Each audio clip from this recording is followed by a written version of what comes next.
Welcome back and thank you for joining us. We are joined here with Chase Jones of the Storm Team Weather Center. Now, Chase, the Angelo State Rams are supposed to be starting their game at 6:30. Do you think the rain is going to hold out, or are they going to have to delay? I think they might be okay to start that baseball game. That storm is definitely making its way in our area right now, and it's kind of holding off to the west for the most part. You're really seeing it try to start raining out there. A couple high clouds passing by. You can really see just looming there on the horizon.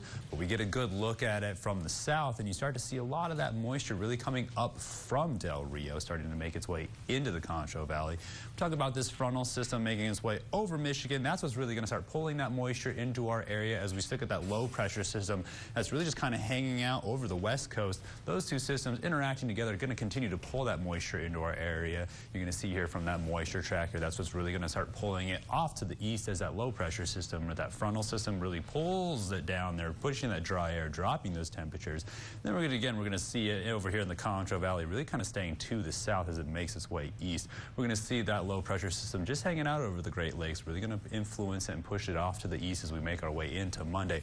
And then we look off to the west coast, and that low pressure system really going to kind of unusually work its way down the west coast. Then we're talking about a lot of the upper level pattern when we say that jet stream that's making its way from the subtropical region really going to start pulling more moisture into our area and all the way through into those summer months where we could see a wetter than usual summer as we make our way into a more strong El Nino. So we're going to see those temperatures, at least those dew points and the humidity really kind of stay up there, and you get early inclinations of it right now as you see this small area of moisture really going to rotate and make its way up north into the Concho Valley, and then you're going to continue to see those PM rain showers. So once those hotter temperatures really increase the humidity with those calm winds, once those frontal systems make their way over the Concho Valley, that's what will really kick off those thunderstorms. So it really doesn't take a lot. High-res Futurecast is going to show you a little bit of what's going on right now and into tomorrow and over those overnight as we see a lot of those lines of severe weather are going to make its way into our area and then start to drop down to the south as we make our way in through Saturday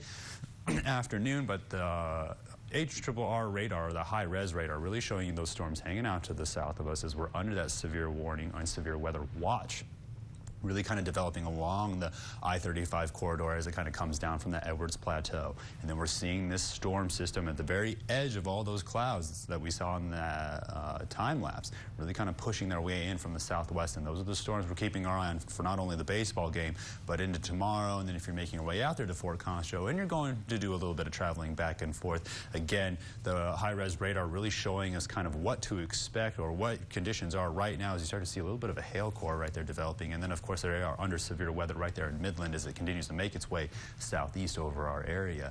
And the severe weather outlook really showing you that it's going to take across most of Texas and really encompassing the Concho Valley, and that's what's going to take us into tomorrow as we continue to watch that severe weather make its way out of her.